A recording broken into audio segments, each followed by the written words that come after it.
요한복음 2장 1절부터 11절 말씀이 되겠습니다. 지난주하고 본문 말씀은 똑같은 말씀이 되겠는데요. 요한복음 2장 1절부터 11절 말씀. 네, 다 찾으셨으면 우리 함께 요한복음 2장 1절부터 11절 말씀 함께 봉독하도록 하겠습니다.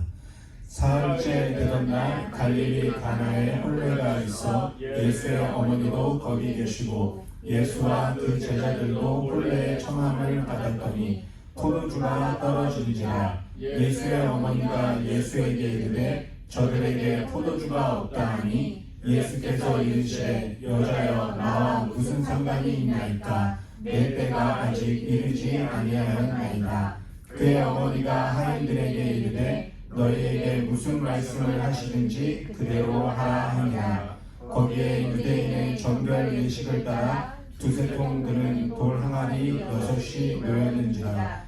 예수께서 그들에게 이르시되 항아리에 물을 채우라 하신즉 아기까지 채우니 이제는 떠서 연회장에게 갖다 주라 하시매 갖다 주었더니 연회장은 물로 된 포도주를 맛보고도 어디서 났는지 알지 못하되 물 떠온 하인들은 알더라. 연회장이 신랑을 불러 말하되 사람마다 먼저 좋은 포도주를 내고 취한 후에 낮은 것을 내거늘 그들은 지금까지 좋은 포도주를 두었도다 하니라. 예수께서 이 첫 표적을 갈릴리 가나에서 행하여 그의 영광을 나타내시매 제자들이 그를 믿으리라. 아멘. 네, 오늘 본문 말씀 11절에 보면 예수께서 이 첫 표적을 이렇게 말씀을 하고 있습니다. 예수님이 많은 기적과 이사를 보여주셨는데 특별히 첫 표적이라고 말씀하시는 이유가 있어요. 표적이라는 건요, 사인을 말하는 겁니다. 우리가 길을 가다가 운전할 때 그 사인을 보고 어디로 가야 될지 아는 것처럼 예수님이 이 일을 하신 특별한 이유가 이 안에 담겨져 있다는 거죠. 그래서 우리가 지난주에는 예수님과 제자들이 결혼 파티에 참석하신 이야기를 함께 살펴봤습니다. 문제가 생긴 결혼 파티를 마리아가 먼저 알게 되고 예수님에게 알려드렸어요. 그런데 예수님이 그것을 알고 바로 문제를 해결하신 게 아니라 때를 기다리셨습니다. 가장 정확한 때, 가장 좋은 때를 기다리셨죠. 그리고 그 때를 기다리셨다가 물로 포도주를 만드는 그런 은혜를 허락해 주셨습니다. 이게 지난주에 저희가 함께 나눈 은혜의 말씀이고요. 오늘은 이 요한복음 2장 1절부터 11절의 말씀을 가지고 부족한 포도주를 채워주시는 예수님이라는 제목으로 함께 은혜를 나누도록 하겠습니다. 포도주가 결혼 파티에서 부족하게 된 것을 예수님이 알게 되셨습니다. 그리고 잠시 후에 하인들을 예수님이 만나십니다. 그리고 하인들에게 항아리에 물을 좀 부어주세요 이렇게 부탁을 하시죠. 그리고 그 항아리에서 물을 떠서 나눠주세요 이렇게 또 이어서 부탁을 하십니다. 그렇게 그 과정을 통해서 물이 포도주가 되는 놀라운 기적, 첫 번째 표적이 오늘 말씀입니다. 그 물이 포도주가 되어서 그 포도주 맛이 밍숭맹숭한 물탄 포도주스 같은 그런 맛이 아니었고 포도 맛이 아주 그냥 깊이 우러난 최고급 포도주가 되었다 이렇게 성경은 말씀하고 있습니다. 여기서 예수님이 하인들에게 부탁하신 말씀이 요한복음 2장 7절과 8절에 기록되어져 있는데요. 제가 특별히 준비를 안 했지만 7절에 보면은 예수님이 하인들에게 항아리에 물을 채우라 이렇게 부탁을 하십니다. 그리고 8절에는 떠서 갖다 주라 이렇게 부탁을 하고 계십니다. 예수님이 하인들에게 부탁하신 이 말씀을 한번 잘 생각해 보시기 바랍니다. 예수님이 하인들에게 부탁하신 이 부탁이 하인들이 할 수 없는 일을 부탁하셨을까요? 무리한 것을 부탁하셨을까요? 아니면 하인들이 할 수 있는 것을 부탁하고 계신가요? 네, 하인들이 할 수 있는 것을 예수님이 부탁하고 계십니다. 만약에 예수님이 그 하인들한테 포도주를 구해와라 이렇게 부탁을 하셨으면 정말 어려운 일이었을 것입니다. 왜냐하면 짧은 시간 안에 그 결혼 파티에 참석한 수많은 사람들에게 나눠줄 그 포도주를 언제 결혼 파티 중에 가서 구할 수 있겠습니까? 안 그래도 문제가 생겨서 당하고 어려워하고 있는 이 하인들에게 만약에 그런 부탁을 했다면 그 마음이 더 힘들고 어려웠을 것입니다. 그런데 예수님의 부탁은 이렇게 무리한 부탁이 아니었습니다. 하인들이 할 수 있는 일을 부탁하고 계십니다. 항아리에 물을 부으라 이렇게 부탁을 듣고 이해가 되지는 않았지만 할 수 있는 일이었기 때문에 항아리에 물을 하인들이 부었습니다. 그리고 물이 포도주가 되는 일을 하인들이 할 수 있는 일은 아니었잖아요. 그런데 예수님이 하인들이 부은 물을 포도주로 바꿔주는 그런 일들을 하셨습니다. 예수님은 우리가 할 수 없는 것을 부탁하지 않으십니다. 할 수 있는 것을 저와 여러분에게 부탁하십니다. 지난주에도 제가 나사로의 죽음에 대해서 잠시 말씀을 나눈 기억이 있는데요. 나사로가 죽고 무덤에 들어간 지 나흘이 되었다 이렇게 성경은 말씀하고 있습니다. 무덤 앞에 많은 사람들이 모여들었습니다. 예수님은 사람들에게 또 부탁을 합니다. 무덤을 막고 있는 돌을 좀 옮겨 놓으라 이렇게 부탁을 하십니다. 예수님은 사람들에게 나사로를 살려내라 이렇게 부탁하지 않으십니다. 사람들이 할 수 있는 일을 부탁하십니다. 무덤을 막고 있는 돌을 옮겨 놓는 것은 사람들이 다 할 수가 있는 일이었습니다.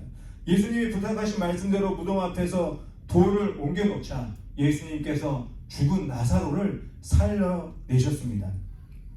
저와 여러분에게도 마찬가지입니다. 예수님은 우리가 할 수 있는 것을 부탁하십니다. 목회자에게는 목회자가 할 수 있는 것을 부탁하십니다. 그리고 우리 안수 집사님, 성도님들에게는 또 각자 할 수 있는 일을 부탁을 하십니다. 예수님이 나에게 부탁하시는 일은 내가 할 수 없는 일이 아닙니다. 내가 할 수 있는 것을 부탁하십니다. 오늘 본문에서도 계속 말씀드린 것처럼 하인들에게 물을 부으라고 부탁하신 그 부탁, 하인들이 할 수 있는 일이었습니다. 그리고 물을 떠서 파티에 참석한 사람들에게 나눠주라고 하는 것도 하인들이 할 수 있는 일이었습니다. 이렇게 이 하인들이 자신들이 할 수 있는 일들을 했을 때 이 하인들에게 어떤 은혜가 있었을까요? 결혼식에 참석한 다른 사람들은 결혼 파티가 끝날 때까지 이 좋은 포도주가 어디서 났는지 알지 못했지만 그냥 맛있게 먹고 마시고 파티에 참석했습니다. 하지만 하인들은 이 물로 만든 포도주를 누가 만들었는지 분명하게 알고 있었습니다. 포도주가 부족해서 결혼 파티를 망칠 수가 있었는데 물로 포도주를 만들어서 결혼 파티가 끝까지 잘 진행될 수 있도록 도와주신 그 예수님과 함께 그 자리에 있었기 때문입니다. 예수님과 함께 있었던 이 하인들은 부족한 포도주를 채워주시는 예수님의 은혜를 누리게 된 것입니다. 사랑하는 성도 여러분, 내가 할 수 있는 일을 주님이 부탁하시고 부탁하신 그 말씀대로 순종하면 부족함을 채워주시는 예수님의 은혜가 임하게 되는 것입니다. 예수님은 저와 여러분이 파트너가 되기를 원하십니다. 예수님이 내게 부탁하신 일을 내가 순종하고 나머지 내가 할 수 없는 일을 예수님이 채워주시는 파트너가 되기를 원하십니다.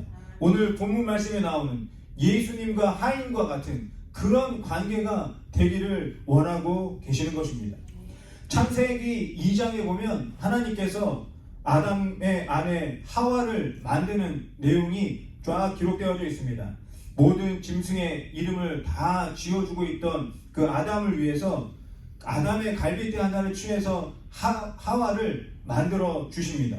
그런데 하와를 만들어 주시는 이유에 대해서 창세기 2장 20절에서 말씀하고 있습니다. 창세기 2장 20절 말씀 우리 함께 같이 읽어 보겠습니다.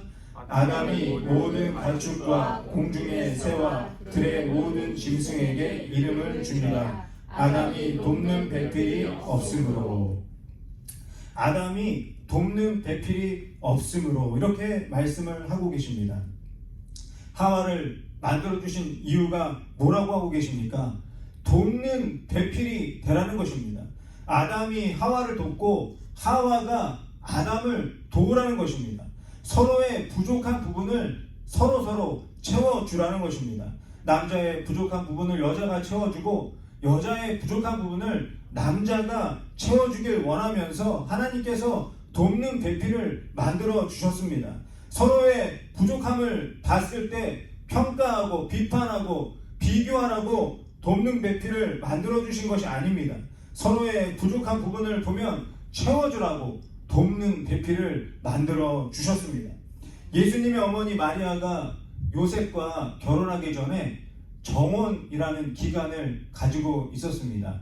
이스라엘의 결혼 문화에는 이 정혼이라는 기간이 있는데 신랑과 신부가 딱 정해지면 1년 동안 정혼이라는 기간을 지내면서 결혼 날짜를 기다립니다. 신랑과 정혼을 하고 결혼을 기다리고 있었는데 마리아가 임신을 하게 되었습니다. 그러니 이 얼마나 엄청난 사고가 생긴 것입니까? 사람들이 이 사실을 알면 바로 그냥 돌로 쳐서 죽여도 뭐라고 할 수 없는 그런 사고가 터진 것입니다. 하지만 요셉은 이것을 알고도 성경 말씀에 보면 조용히 해결하려고 했다 이렇게 말씀을 하고 있습니다. 왜 그랬을까요? 마리아의 부족한 부분을 채워주고자 하는 마음이 요셉에게 있었던 것입니다. 이런 마음을 가졌기에 하나님께서 마리아의 남편으로 요셉을 허락해 주신 것입니다. 오늘 본 말씀에서 마리아는 결혼 파티에 포도주가 부족하다는 것을 알게 되었습니다. 마리아가 아닌 다른 누군가가 알았더라면 아마도 동네방네 소문내지 않았을까 제가 한번 혼자 상상을 해보았습니다. 내가 이럴 줄 알았다. 저 신랑 칠칠 맞은 거 내가 얼굴을 보니까 그런 것 같았다. 저렇게 준비성이 없어서 어떻게 가정을 이루고 살겠냐. 나 같으면 저런 신랑이랑 결혼 안 한다. 뭐 이렇게 신랑 흉을 보면서 신나게 말하고 다녔을 것입니다. 그런데 마리아는 그러지 않았습니다. 결혼 파티의 부족함을 알고 조용히 예수님께 말씀을 드렸습니다. 왜 그랬을까요? 부족한 파티가 잘 채워져서 신랑 신부에게 어려움이 없기를 바라는 마리아의 마음이 담겨져 있는 것입니다. 예수님 또한 부족한 부분을 채워주고자 하는 마음을 가지고 계신 분이십니다. 예수님이 병자들을 보시면서 기도해 주시고 또 병을 치료해 주시는 이유도 마찬가지입니다. 부족한 건강으로 고생하는 사람들을 그냥 지나칠 수가 없었습니다. 가난하고 억눌린 사람들도 예수님이 바라볼 때마다 마음이 너무 안타까우십니다. 영혼육을 치료해 주시고 풍성하고 자유로운 삶을 살 수 있도록 예수님이 은혜를 베풀어 주시고 부족한 부분을 채워 주셨습니다. 예수님이 이렇게 하시는 이유가 무엇입니까? 부족한 사람들을 채워주려는 사랑의 마음으로 가득하시기 때문입니다. 예수님이 저 하늘 보좌를 버리고 이 땅에 오신 이유도 마찬가지입니다. 죄로 인해서 완전하지 못하고 부족한 인생을 살고 있는 모든 사람들을 위해서 예수님이 이 땅에 오신 것입니다. 사람이 스스로 해결할 수 없는 부족한 부분을 십자가로 완전하게 채워주신 것입니다. 나를 사랑하셔서 십자가에 죽으셨다는 그 사실을 믿기만 하면 죄로 인해 부족한 나의 삶은 십자가 사랑으로 가득하게 채워지는 것입니다. 저와 여러분이 예수님을 믿고 신앙생활하는 이유가 많이 있겠지만 제가 생각할 때는 나의 부족함을 채워주시는 하나님의 은혜, 예수님의 은혜 때문이 아닌가 생각해 봅니다. 우리가 잘 알고 있는 찬송가 중에 지금까지 지내온 것 주의 은혜라 이런 찬양이 있습니다. 지금까지 지내온 모든 것은 저와 여러분의 부족함을 채워주시는 하나님의 사랑, 예수님의 사랑 때문이다 노래하고 있는 것입니다. 저와 여러분의 부족함을 채워주시는 예수님은 저와 여러분에게 그 어떠한 대가도 바라지 않으십니다. 왜냐하면 예수님은 부족함이 없는 분이기 때문입니다. 어떠한 대가도 바라지 않으십니다. 하지만 한 가지 부탁을 하십니다. 저와 여러분이 할 수 있는 일을 부탁하십니다. 예수님으로부터 부족함이 채워지는 그 은혜와 사랑을 경험했다면 이제는 그 사랑을 흘려 보내기를 하나님은 원하고 부탁하신다는 것입니다. 부족한 가족이나 또 부족한 이웃을 그냥 지나치지 말고 채워주길 원하십니다. 나에게 무리 되는 것을 하라는 말씀이 아닙니다. 내가 할 수 있는 것으로 사랑을 나누고 부족한 가족이나 이웃을 채워주라고 부탁하고 계십니다. 예수님의 대표적인 성품이 무엇입니까? 바로 사랑입니다. 어떻게 하는 것이 사랑일까요? 부족함을 채워주는 것이 사랑입니다. 예수님은 사랑이시기 때문에 아픈 사람을 그냥 지나치지 못하고 치료해주고 건강으로 채워주시는 것입니다. 억눌리고 갇힌 자도 예수님이 자유함으로 채워주시는 것입니다. 사랑으로 충만하신 예수님은 이 세상의 모든 사람들의 부족함을 채워주고도 남음이 있는 그런 분이십니다. 사랑은 이렇게 서로의 부족함을 채워주고자 하는 그런 마음인 것입니다. 우리는 예배를 마칠 때 주기도문으로 예배를 마칩니다. 하늘에 계신 우리 아버지요, 이렇게 주기도문으로 마칩니다. 근데 중간 정도에 우리가 기도를 하죠. 오늘 우리에게 일용할 양식을 주시옵고 우리가 우리에게 죄 지은 자를 사하여 준 것 같이 우리의 죄를 사하여 주시옵고 이렇게 기도를 합니다. 오늘 우리에게 일용할 양식을 주시옵고 이 기도를 하실 때 무슨 생각이 먼저 드시나요? 하나님께서 나의 부족한 양식을 날마다 채워주시겠구나, 이런 믿음으로 기도하실 수 있습니다. 그런데 잘 보시면 우리에게 일용할 양식을 주시옵고라고 하고 있습니다. 나에게가 아니라 우리에게라고 기도하고 있습니다. 나의 부족한 양식이 채워지는 것으로 끝나는 기도가 아니라는 것입니다. 나뿐만이 아니라 우리에게 양식이 부족한 사람이 없도록 채워달라는 기도입니다. 내 주변에 있는 가족이나 이웃에게 양식이 부족하다면 그들의 부족함도 채워주시길 바라면서 기도하라는 것입니다. 그리고 혹시 내가 기도 중에 나눌 수 있는 것이 있다면 내가 할 수 있는 한 나누라고 말씀하고 있는 것입니다. 그렇게 사랑을 실천하는 성도들의 삶을 통해서 완전하게 채워주시는 하나님의 은혜가 임하게 된다, 예수님께서 기도를 통해서 알려주고 계십니다. 우리 하와이 순복음교회도 마찬가지입니다. 지금 많은 분들의 나눔을 받고 있습니다. 많은 분들의 도움을 받고 있습니다. 그 도움을 통해서 하나님의 사랑으로 채워지는 그런 축복이 임하고 있습니다. 하지만 도움 받는 것에만 익숙해져서는 안 되겠습니다. 우리가 도움을 받는 이유가 무엇이라고 생각하십니까? 나뿐만이 아니라 우리에게 일용할 양식을 채워달라고 기도하고 사랑을 나누길 원하고 저희들에게 이런 은혜를 허락해 주시는 것입니다. 나도 부족하고 내 교회도 부족한데 무엇을 나눠줄 수 있는가, 이렇게 생각하지 마시기 바랍니다. 절대 무리하라는 것이 아닙니다. 내가 할 수 있는 것을 하라고 말씀하고 계십니다. 제가 금요일에도 말씀드렸지만 이란 사이비들은 대출을 받아서라도 헌금을 하라고 강요를 합니다. 하지만 예수님은 절대 그런 분이 아닙니다. 내가 할 수 있는 것을 실천하라고 말씀하십니다. 그렇게 할 때 나머지는 예수님께서 채워주시는 놀라운 은혜가 임하게 되는 것입니다. 주기도문은 계속 기도합니다. 우리가 우리에게 죄 지은 자를 사하여 준 것 같이 우리의 죄를 사하여 주시옵고. 이 세상 어떤 사람을 만나도 완전한 사람은 없습니다. 뭐가 되었든 부족한 것이 반드시 있습니다. 대부분의 사람들은 다른 사람의 이 부족한 부분을 발견하게 되면 흉을 보고 싶은 마음이 생깁니다. 그리고 사람들에게 너만 알아? 라고 알려주고 싶은 마음이 막 생기게 됩니다. 그 사람도 별 볼 일 없더라, 이 얘기를 막 하고 싶어집니다. 하지만 주기도문은 어떻게 기도하고 있습니까? 나뿐만이 아니라 서로의 부족한 부분을 채워주시길 기도하라고 말씀하고 있습니다.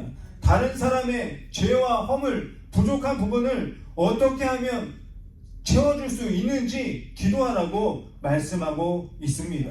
교회도 마찬가지입니다. 교회 다닌다고 완벽하겠습니까? 앞에 서서 설교한다고 완벽한 사람이겠습니까? 대표 기도하시는 분이라고 해서 부족함이 없는 분이겠습니까? 그러지 않습니다. 어떻게 생각하면 교회는 부족한 사람들의 모임이라고 말할 수 있습니다.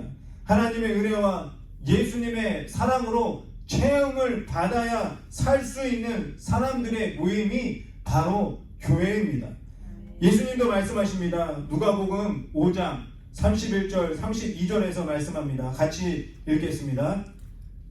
예수께서 대답하여 이르시되 건강한 자에게는 의사가 쓸데없고 병든 자에게야 쓸데있나니 내가 의인을 부르러 온 것이 아니요 죄인을 불러 회개시키러 왔노라. 내가 의인을 부르러 온 것이 아니다. 완전한 사람을 부르러 온 것이 아니다. 죄인을 부르러 왔다. 부족한 사람을 부르러 왔다 말씀하고 계십니다. 모두 부족합니다. 모두 병자이고 모두 죄인입니다. 그렇게 부족한 부분을 발견하면 상대방을 바라보고 아쉬워하고 실망하고 소문내지 말고 서로를 채워주라고 말씀하고 계십니다. 나를 용서해 주셨듯이 저 사람도 용서해 달라고 기도하라는 것이 바로 주기도문입니다. 부족한 부분을 다른 사람들에게 알리고 소문낼 필요가 없습니다. 그런다고 그 사람의 부족한 부분이 채워지지 않습니다. 다른 사람의 부족한 부분을 내가 알게 된 것은 내가 채울 수 있는 것이 있기 때문에 네가 채워주라고 나에게 보여주는 것은 아닌가 생각해 봐야 하는 것입니다. 이렇게 서로를 채워주는 것이 바로 교회 공동체의 모습입니다. 교회는 서로의 부족함을 채워주는 공동체입니다. 하와이 순복음교회 성도님들은 서로의 부족함을 채워주시는 분들로 가득한 것 같아서 제가 항상 감사하고 있습니다. 사도행전 2장 44절부터 47절 말씀이 있는데요. 초대교회 모습을 말씀하고 있습니다. 우리 함께 말씀 읽어보겠습니다. 믿는 사람이 다 함께 있어 모든 물건을 서로 통용하고 또 재산과 소유를 팔아 각 사람의 필요를 따라 나눠주며 날마다 마음을 같이하여 성전에 모이기를 힘쓰고 집에서 떡을 떼며 기쁨과 순전한 마음으로 음식을 먹고 하나님을 찬미하며 또 온 백성에게 칭송을 받으니 주께서 구원받는 사람을 날마다 더하게 하시니라. 다른 사람의 부족한 부분을 보고 그냥 넘어가지 않는 모습을 볼 수가 있습니다. 흉을 보지도 않습니다. 소문을 내지도 않습니다. 어떻게 하고 있습니까? 모든 물건을 서로 통용하고 물건을 서로 나눈다 이렇게 말씀하고 있습니다. 그리고 각 사람의 필요를 따라 나눠준다, 채워준다 말씀하고 있습니다. 사랑으로 이렇게 서로의 부족한 부분을 채워주고 난 다음에 하나님 앞에 나와서 함께 예배하는 모습을 볼 수가 있습니다. 초대교회는 이렇게 서로의 부족함을 내가 가진 것으로 채워주는 사랑의 공동체였던 것입니다. 부족한 부분은 경제적, 물질적 부분만 말하고 있는 것이 아닙니다. 인격적인 부분, 성품이나 성격에 대해서도 말씀하고 있는 것입니다. 부족한 인간관계까지도 말씀하고 있는 것입니다. 예수님은 나의 부족한 성품이나 성격도 채워주실 수 있는 분입니다. 제가 교회에서 듣는 여러 가지 말들 중에 안타까운 말이 한 가지가 있는데 그 말이 뭐냐면 사람은 쉽게 변하지 않아. 예수님 믿는 사람이 이렇게 말하는 걸 들을 때마다 제 마음이 너무나 안타깝습니다. 사람은 변하기가 쉽지 않을 수 있습니다. 하지만 예수님을 만나면 부족한 부분을 채워주시고 변화될 수 있습니다. 여기 있는 저와 여러분이 증인 아니겠습니까? 변화됩니다. 속도가 다를 뿐입니다. 내가 기대하는 만큼 그렇게 빠르지 않을 뿐입니다. 하지만 사람은 반드시 변합니다. 예수님을 만난 사람은 꼭 변화되게 되어 있습니다. 부족함을 채워주시는 사랑의 주님을 만나면 반드시 변화되는 줄 믿습니다. 사랑하는 성도 여러분, 누군가의 부족함을 보면 욕을 하고 흉보지 마시고 부족함을 채워주는 저와 여러분이 되시기를 바랍니다. 성도의 부족함을 보면 채워주시고, 목회자의 또 교회의 부족함을 보면 기도해 주시기 바랍니다.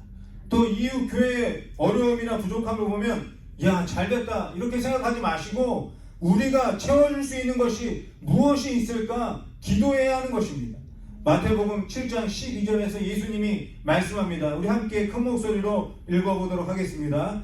그러므로 무엇이든지 남에게 대접을 받고자 하는 대로 너희도 남을 대접하라. 이것이 율법이요 선지자니라. 다시 한번 읽겠습니다.